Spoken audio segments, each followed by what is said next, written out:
नमस्कार मेरे प्यारे दोस्तों। आज के इस वीडियो में हम ऐसे 50 सवाल डिस्कस करेंगे इंडियन जीएस के, जो आपके एग्ज़ाम में आ सकते हैं। ये टेस्ट सीरीज़ के सवाल हैं श्रीजी एकेडमी के। अगर आपने हल किया है तो इसे एक डिस्कशन वीडियो टिप लीजिएगा। हल नहीं किए हैं तो भी डायरेक्ट आप देख सकते हैं, साथ साथ बनाने का भी प्रयास करना। हमारा अप्रोच ये रहेगा कि सवाल से रिलेटेड और जो भी टॉपिक है वो आपसे बनते जाए, मतलब अगर एग्ज़ाम में आए तो आप उनको संभाल सको। पहला है कि हड़प्पा सभ्यता के संदर्भ में निम्नलिखित कथनों पर विचार कीजिए। साथ साथ आप एक ट्रिक समझते जाना कि हल कैसे करना है सवाल को। पहले ध्यान से सवाल को पढ़ना है। अब इसमें दो ऑप्शन है, मतलब हमको ये देखना है कि यार दोनों में हमसे पूछ रहा है कि सही विकल्प पूछ रहा है कि गलत पूछ रहा है। तो सही पूछ रहा है, इसको गोला कर देना। दूसरा काम ये है, कभी कभी फिर सही गलत में फंसते हैं। अब है, धौलावीरा शहर को 3 भागों में विभाजित किया गया था, जिसके हर भाग के चारों ओर पत्थर की ऊंची दीवारें थी। अब अगर आप धौलावीरा को, बाकी शहरों को जनरली 2 भागों में विभाजित किया गया था, लेकिन धौलावीरा 3 भागों में विभाजित था। तो ये कथन बिल्कुल सही है। हड़प्पा के लोग लोहे के उपयोग से पूरी तरह परिचित थे और इसका प्रयोग युद्ध में करते थे। अब अगर आप हड़प्पा के बारे में जानते हैं तो हड़प्पा में ब्रोंज यूज़ होता था, लोहा यूज़ नहीं होता था। लोहा जब वैदिक काल आता है, और ख़ासकर जब उत्तर वैदिक काल आता है, तो अतरंजी खेड़ा और बाकी जगहों में लोहे के साक्ष्य मिलते हैं। उसी लोहे से फिर हथियार बनते हैं, उसी लोहे से हल बनता है, जिससे फिर अ, मिट्टी को उपजाऊ बनाया जाता है, मिट्टी को जोता जाता है, खेती की जाती है। तो हड़प्पा के लोग लोहे से परिचित नहीं थे, ये आपको समझना है। तो हमारा सही विकल्प क्या हो जाएगा? केवल एक हो जाएगा। धौलावीरा कहाँ पे है? तो ये गुजरात में है। 3 भागों में है, एक दुर्ग है, एक मध्य नगर है और एक निचला नगर है। हड़प्पा सभ्यता को इसीलिए हम कांस्य युगीन सभ्यता बोलते हैं। कांस्य युगीन मतलब कि कांसा मिलता है, यहाँ ब्रोंज मिलता है। मतलब तांबा परिचित थे, कांसे से परिचित थे, लेकिन लोहे का ज्ञान बाद में होता है। 1000 ईसा पूर्व के पास में अतरंजी खेड़ा जो एटा जिले में, वहाँ इसके अवशेष मिलते हैं। अगला है संथाल विद्रोह के बारे में। ये टॉपिक वही चुने हैं जिनसे जनरली आपके सवाल आते। तो संथाल विद्रोह जो 1855-56 में हुआ, ये भी ध्यान से पढ़ना है। कौन सा कथन गलत है देखो, नहीं तो अपन जोश में आ जाते हैं। तो साथ साथ आप रिवीजन भी करते जाना कि बाकी तो सही है ना। तो संथाल विद्रोह कब हुआ? तो 57 की क्रांति से जस्ट पहले हुआ। किसने किया? सिद्धू और कान्हू ने किया। क्यों किया? तो ये कथन सही हो जाएगा। ये विद्रोह जमींदारों और महाजनों के शोषण के खिलाफ था। महाजनों को ही डिक्कू बोलते थे। डिक्कुओं जो बाहर से आते थे, तो उनके डिक्कू डिक्कू ये मिलेगा आपको। तो जो शोषण करते थे उसके खिलाफ था। इस विद्रोह के बाद अंग्रेजों ने संथाल परगना का निर्माण भी कर दिया था। तो ये भी सही है कि मतलब इनके विद्रोह को का जो कारण था वो खत्म हो। संथालों ने अंग्रेजों की स्थायी बंदोबस्त को खुशी खुशी स्वीकार। देखो, अब ये शब्द पढ़ के आपको नहीं लग रहा है कि यार अंग्रेजों के बंदोबस्त को कोई खुशी खुशी कैसे स्वीकार कर लेगा? अंग्रेज तो खुद वो करने आए थे, लूटने आए थे। तो कोई भी बंदोबस्त जो लूटने के लिए बना है उसको कोई स्वीकार कैसे कर लेगा, वो भी खुशी खुशी?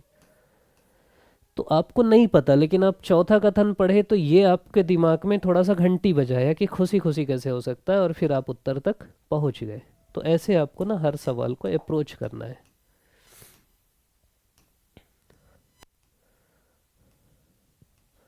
मतलब समझ लो, संथाल परगना बनाया गया, उनके रीति रिवाजों को सुरक्षित रखा गया, ये सब हुआ। तीसरा सवाल है, महाजनपदों के संदर्भ में विचार करना है। तो महाजनपदों के संदर्भ में पहली चीज और सही विकल्प चुनना है। अधिकांश व्यवस्था महाजनपदों पर राजा का शासन होता था, लेकिन गण और संघ के नाम से प्रसिद्ध राज्यों में कई लोगों के समूह का शासन था। ये आप सुनते होंगे कि मेन राजा ही थे, लेकिन कहीं कहीं कोई गण थे, समूह थे, संघ थे, जिनमें समूहों का शासन था। एक कोई राजा नहीं था, गण संघ बोलते थे जिसको। मगध के सबसे शक्तिशाली महाजनपद बनने का एक मुख्य कारण वहाँ लोहे की खदानों की उपलब्धता थी। ये भी सही बात है। तो ये दोनों कथन आपके सही हो जाएंगे। पूछ रहा है सही तो एक और दो, दोनों। मगध पे कई चीज़ें थी, जैसे एक तो ये लोहा था यहाँ, दूसरा यहाँ हाथी मिलते थे जो युद्ध के लिए ठीक थे, तीसरा किला था, नेचुरल किला था, नदियों से पहाड़ों से घिरा था, चौथा वहाँ के लोग धर्मनिरपेक्ष लोग थे, इसीलिए यहाँ बौद्ध धर्म जैन धर्म फैला। थे, बहुत सारे कारण थे, तो मेंस में आपके काम आएंगे। फिर अशोक के अभिलेखों के बारे में कौन सा कथन आपको सत्य है बताना है। अब सत्य पूछ रहा है। पहला है अधिकांश अभिलेख प्राकृत भाषा और खरोष्ठी लिपि में। अब आपको लग रहा है कि खरोष्ठी लिपि यार इधर चलती थी नॉर्थ ईस्ट में, अधिकांश थोड़ी होंगे, कुछ अभिलेख हैं बोलेगा तो सही है, अधिकांश तो नहीं है। जेम्स प्रिंसेप ने पहली बार 1837 में इन्हें पढ़ने में सफलता प्राप्त की। ये सही बात है कि इसको जेम्स प्रिंसेप ने पहली बार पढ़ा था। अशोक ने स्वयं को महाराजा धीराज कहा है। अशोक अपने को देवनाम्पी दस्सी इस टाइप के सरनेम देता है, मतलब इस टाइप की उपाधियां लेता है। अभिलेख केवल भारत की सीमाओं के भीतर पाए गए, ये भी एक्सट्रीम है ना। अब उस जमाने में अशोक थोड़ी बोल रहा था कि पाकिस्तान हमारा नहीं है, तब तो पाकिस्तान भी हमारा था, अफगानिस्तान भी हमारा था। तो सही पूछ रहा है तो बी आपका सही हो जाएगा, बाकी सब गलत है। अधिकांश अभिलेख प्राकृत भाषा और ब्राह्मी लिपि में है। भाषा प्राकृत है, लिपि ब्राह्मी है। उत्तर पश्चिम में अरमैक और यूनानी लिपियों का प्रयोग हुआ है। देवनाम्पी दस्सी ये सब की उपाधियां लिया है। प्राचीन भारत में श्रेणी शब्द का प्रयोग किसके लिए किया जाता है। तो श्रेणी ना, जो व्यापारी और शिल्पकारों के संगठन होते थे उनको श्रेणी कहते थे। जहाँ बौद्ध भिक्षु रहते थे उनको विहार बोलते थे। तो श्रेणी इनका अपना मतलब व्यवस्था था, ये पूरा संगठन रहता था, बैंक की तरह काम करते थे, कई चीजें थी, टैक्स देते थे। लॉर्ड वेलेजली की सहायक संधि को स्वीकार करने वाला पहला राज्य कौन सा था। तो ये थे HMT, ऐसा करके मैं कुछ याद किया था। पहला हैदराबाद था, मैसूर था, त्रावणकोर था, ऐसा कुछ कुछ राज्य थे। तो पहला राज्य तो ध्यान रखना हैदराबाद था। ठीक, हैदराबाद का निज़ामी जो सिस्टम था 1798 में इन्होंने स्वीकार कर लिया था। सहायक संधि मतलब होता है कि अंग्रेज ना बिना जीते, अब जैसे ये हैदराबाद राज्य, अब यहाँ अंग्रेज़ों का एक रेजिडेंट रहेगा, फिर अंग्रेज़ों की एक सेना रहेगी जिसका खर्च यहाँ का निज़ाम देगा। रेजिडेंट रखना पड़ता था, अपनी सेना को भंग कर ब्रिटिश सेना का खर्चा उठाना पड़ता था, बिना युद्ध की अपने नियंत्रण में लेने की कूटनीतिक चाल थी। और ये वचन देते थे कि हम तुम्हारी बाहरी राज्यों से रक्षा करेंगे।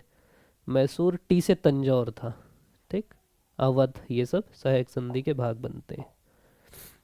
42 के भारत छोड़ो आंदोलन के दौरान किस स्थान पर समानांतर सरकार की स्थापना नहीं हुई।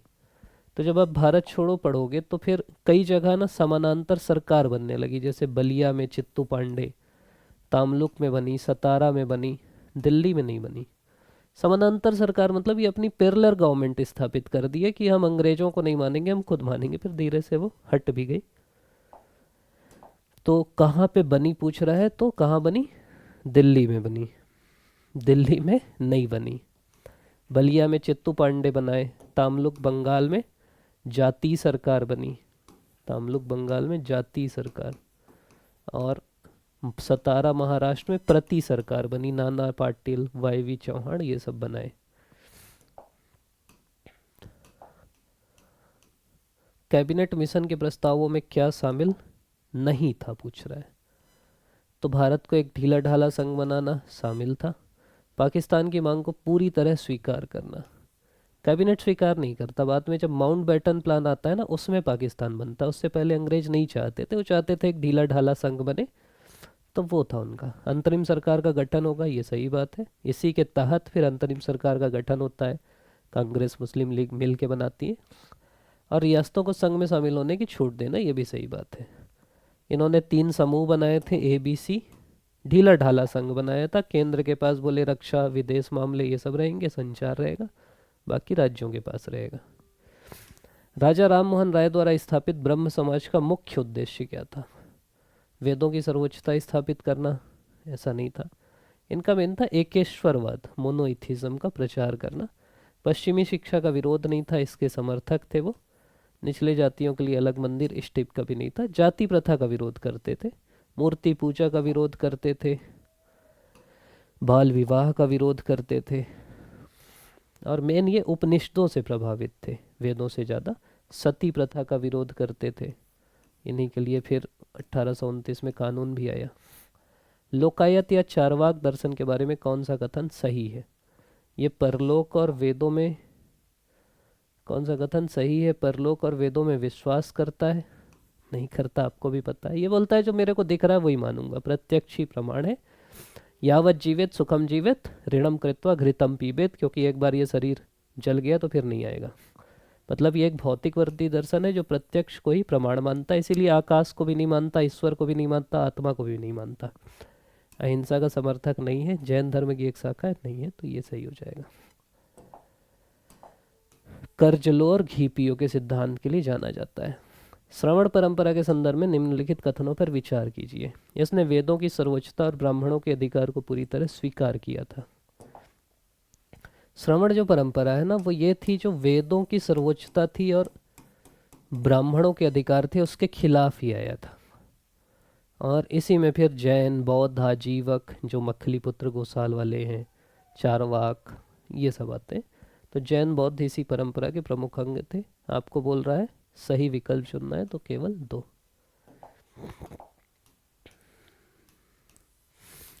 लिंगायत संप्रदाय, ये कर्नाटक का मेन संप्रदाय था। वीर शैव की बात करता है। बासवन्ना जो है इसकी स्थापना किए थे। इसकी स्थापना बासवन्ना ने की थी। पुनर्जन्म के सिद्धांत को नहीं मानते, मृतकों को दफनाते, वेदों की सर्वोच्चता और जाति प्रथा का कड़ाई से पालन करते। गलत है। अब कोई भी जो भी समझ लीजिए कोई भी संप्रदाय होगा वो जाति प्रथा का विरोध ही करेगा ना, तभी तो आया है। तो ये वेदों की सर्वोच्चता, जाति प्रथा, वेदों की सर्वोच्चता का विरोध करते हैं, जाति प्रथा का विरोध करते हैं। वीर शैव आंदोलन भी इसको हम बोलते हैं। लिंगायत संप्रदाय। संविधान की प्रस्तावना में विचार करना है। प्रस्तावना को संविधान का हिस्सा माना जाता है और इसमें संशोधन किया जा सकता है।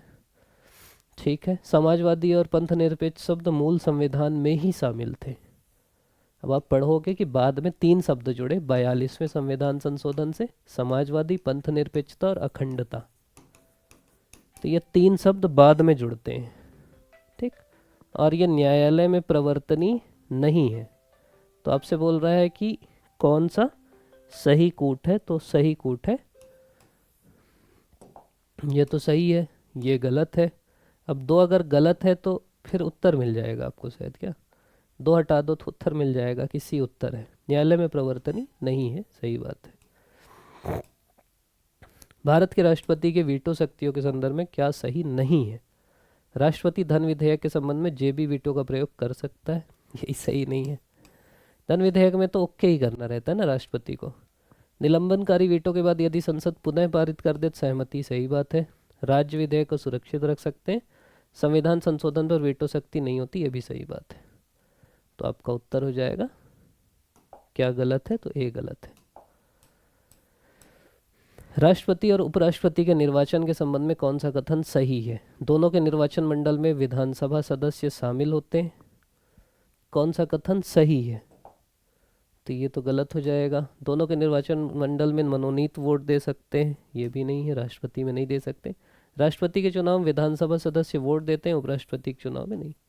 अब पढ़े होगे बेसिक कि राष्ट्रपति के चुनाव में जो भी निर्वाचित सदस्य लोकसभा, राज्यसभा और विधानसभा वो देते हैं, उपराष्ट्रपति में केवल लोकसभा, राज्यसभा के देते हैं। प्रत्यक्ष मतदान गलत बात है।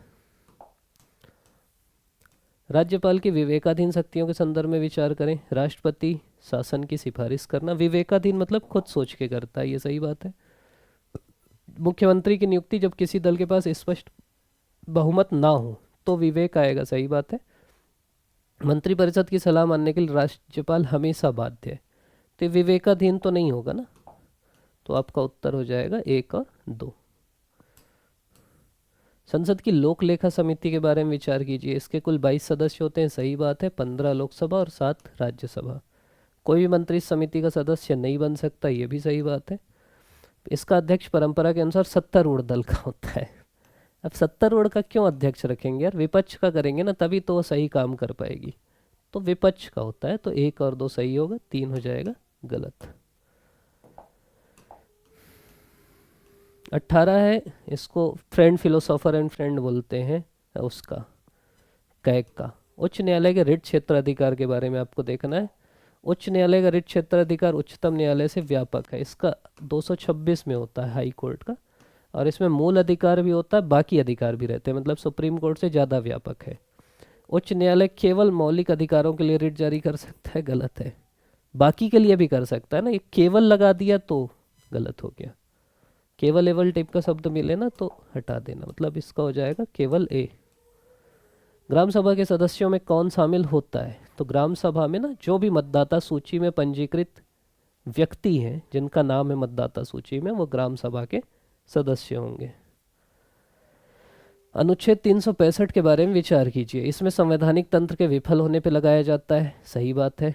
घोषणा के 2 महीने के भीतर अनुमति अनिवार्य है, मंजूरी, ये भी सही बात है। एक बार में अधिकतम 5 साल तक बढ़ाया जा सकता है, गलत।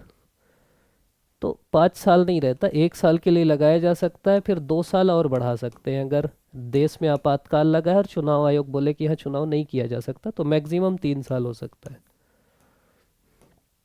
तो इस टाइप का कोई डाटा दिखे ना तो उसको क्रॉस चेक, आपका दिमाग वो होना चाहिए। मानवाधिकार आयोग के बारे में कौन सा कथन सही है?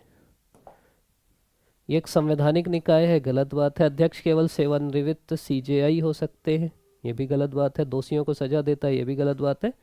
स्टेचुटरी निकाय जिसकी स्थापना 1993 में हुई, ये सही बात है। संवैधिक निकाय है, पहले था कि केवल चीफ जस्टिस होता था, लेकिन अब जो 19 में संशोधन हुआ उसके बाद कोई भी सेवानिवृत्त न्यायाधीश जो सुप्रीम कोर्ट का है वो इसका अध्यक्ष हो सकता है। ये तो आप लोग पढ़े भी होंगे मेंस के लिए। उत्तर से दक्षिण का सही क्रम आपको बताना है। तो सबसे उत्तर में है काराकोरम, फिर है लद्दाख, फिर है जास्कर। क्रम है ना, के के बाद एल आता है, एल के बाद जेड आता है। तो काराकोरम, लद्दाख, जास्कर और सबसे नीचे पीर पंजाल है। जास्कर को जेड लिखना तो ये 3 याद हो जाएंगे, फिर वो हो जाएगा। काराकोरम में ही केटू स्थित है ना। 10 डिग्री चैनल किन 2 क्षेत्रों को अलग करता है? तो अंडमान और निकोबार के बीच में 10 डिग्री चैनल, तो ये ध्यान रखना है, कभी भी पूछ सकता है। सर्दियों में उत्तर पश्चिम भारत में वर्षा करने वाले पश्चिमी विक्षोभ की उत्पत्ति कहाँ होती है? तो ये भूमध्य सागर के ऊपर ऐसे करके, यहाँ पे सागर है, यहाँ से पश्चिमी विक्षोभ उत्पन्न होता है और ऐसे ऐसे आके ये भारत के इन भागों में वर्षा करा देता है। ये शीत ऋतु में वर्षा कराता है पश्चिमी विक्षोभ। छत्तीसगढ़ में भी होती है। प्रायद्वीपीय भारत मतलब दक्षिण भारत की सबसे ऊंची चोटी कौन सी है? तो इसकी चोटी है अनाईमोडी, जो अन्नामलाई पर्वत में है। तो इनका भी लोकेशन देख लेना कि अन्नामलाई कहाँ है, नीलगिरी कहाँ है, अलग अलग महेंद्रगिरी कहाँ है। नीलगिरी की सबसे ऊंची चोटी है दोदा बेटा। अरावली की है गुरु शिखर। सबसे प्राचीन भूभाग है अरावली। कर्क रेखा किस राज्य से नहीं गुजरती? तो बाकी से तो गुजरती, उड़ीसा से नहीं गुजरती।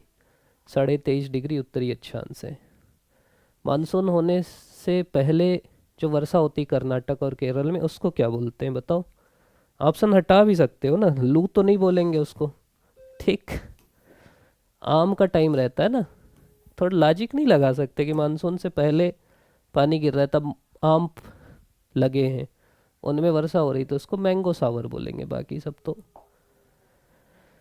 भारत की मिट्टी के बारे में विचार करना है। लेटराइट मिट्टी का निर्माण भारी वर्षा के कारण निच्छालन से होता है, ये तो अपन छत्तीसगढ़ में भी पढ़ते हैं, सही बात है। काली मिट्टी में नमी धारण करने की क्षमता बहुत कम होती है, सबसे ज़्यादा तो इसी की होती है ना, काली मिट्टी, इसीलिए इसका चीका ईका भी होता है। इसमें उपजाऊ भी खूब होती है, इसी में गन्ना अन्ना भी लगाते हैं, कपास लगाते हैं, तो उपजाऊ ठीक ठाक होती है। सकल घरेलू उत्पाद के बारे में विचार करना है। ये भौगोलिक सीमाओं के अंदर उत्पादित अंतिम वस्तुओं और सेवाओं का कुल मौद्रिक मूल्य है, सही बात है। वर्तमान आधार वर्ष 11-12, ये भी सही बात है। जीडीपी में विदेशों से प्राप्त शुद्ध कारक आय शामिल होती है। जीडीपी भौगोलिक सीमा के अंदर है, अभी देखे ना, तो भौगोलिक मतलब इस सीमा के अंदर जो भी है वो जीडीपी कहलाएगा। या विदेशी भी है वो, उसकी भी आय शामिल होगी जीडीपी में। और भारतीय आदमी विदेश में है, मान लो अमेरिका में हमारा कोई भाई रहता है, वो पैसा भेज रहा है, तो जीएनपी होगा, ग्रॉस नेशनल प्रोडक्ट। तो ये 2 सही होंगे, ये गलत हो जाएगा। मौद्रिक नीति समिति के संदर्भ में कौन सा कथन सही है? अध्यक्षता वित्त मंत्री करते हैं, गलत बात है। आरबीआई चीफ करते हैं। 6 सदस्य होते हैं, 3 आरबीआई 3 सरकार, ये सही बात है।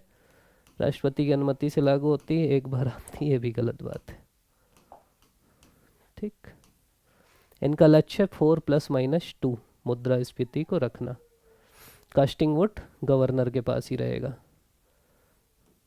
नगद आरक्षित अनुपात में वृद्धि का प्रभाव क्या होता है? CRR अगर आप बढ़ा दिए तो क्या होगा? देखो मेन है ये बैंक है, बैंक के पास मान लो 100 रुपये है, अब इसका कुछ रुपए वो CRR के रूप में रखती 4 रुपये।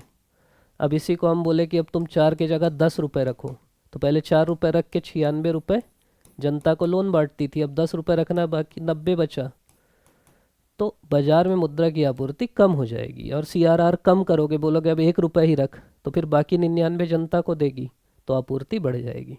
तो ये कॉन्सेप्ट है, बस इसमें सभी का यही कॉन्सेप्ट है।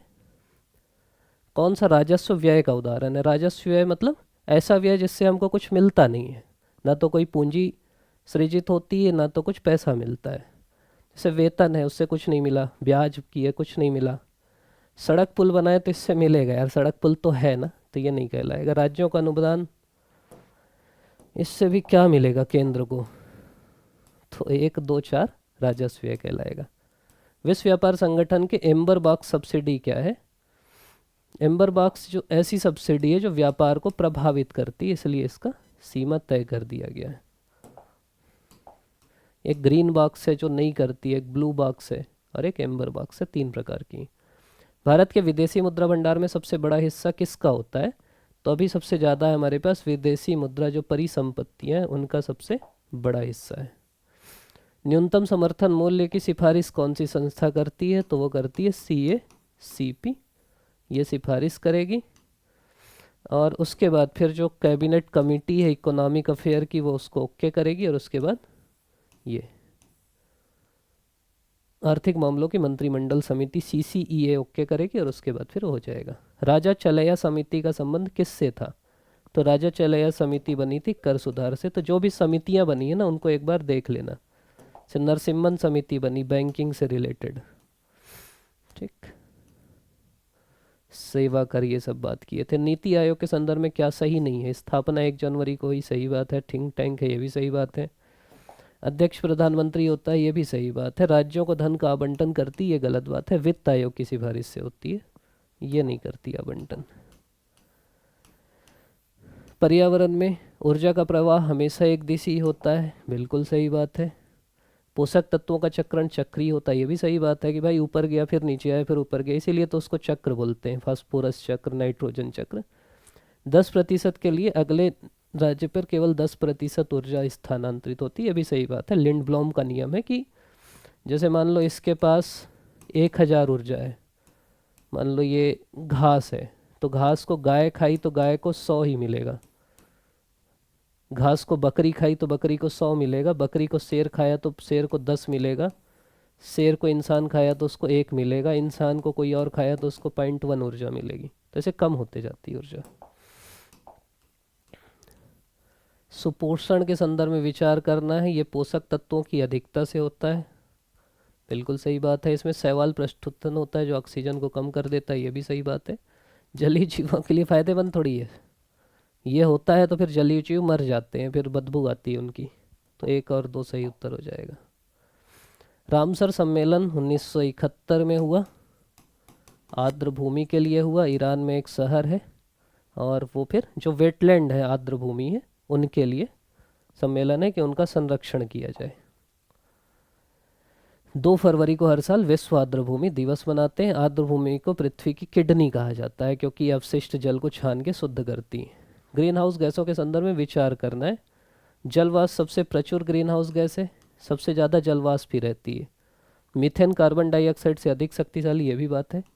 मतलब शक्तिशाली मतलब कार्बन डाइऑक्साइड ज़्यादा नुकसान करती है, लेकिन अगर 100 ग्राम मीथेन है और 100 ग्राम कार्बन डाइऑक्साइड है तो मीथेन ज़्यादा नुकसान पहुंचाएगी, उससे भी ज़्यादा SF6 नुकसान पहुंचाएगी, ये होता है शक्तिशाली। क्योटो प्रोटोकॉल केवल ओजोन परत के लिए गलत है, कहीं भी केवल मिले तो उसको तो वैसे भी हटा देना है। ओजोन परत के लिए मॉन्ट्रियल प्रोटोकॉल है, Kyoto protocol green house gas के लिए। पारा के कारण होने वाले रोग का नाम क्या है? तो उसका नाम है मिनी माता। फिर इटाई इटाई कैडमियम के कारण होता है, ब्लू बेबी सिंड्रोम नाइट्रेट की अधिकता से होता है, ब्लैक फुट आर्सेनिक से होता है। अमाशय में कौन सा अम्ल भोजन पाचन में सहायक है, कीटाणुओं को नष्ट करता है? HCl हाइड्रोक्लोरिक जो अम्ल है वो करता है। अनुवांशिकी का जनक किसे कहा जाता है? तो जॉन मेंडल को अनुवांशिकी का, जेनेटिक्स का जनक कहा जाता है। आकाश का रंग नीला दिखाई देता है, इसका मुख्य कारण क्या है? तो इसका मुख्य कारण है प्रकीर्णन, इसलिए आकाश दिखाई देता है नीला।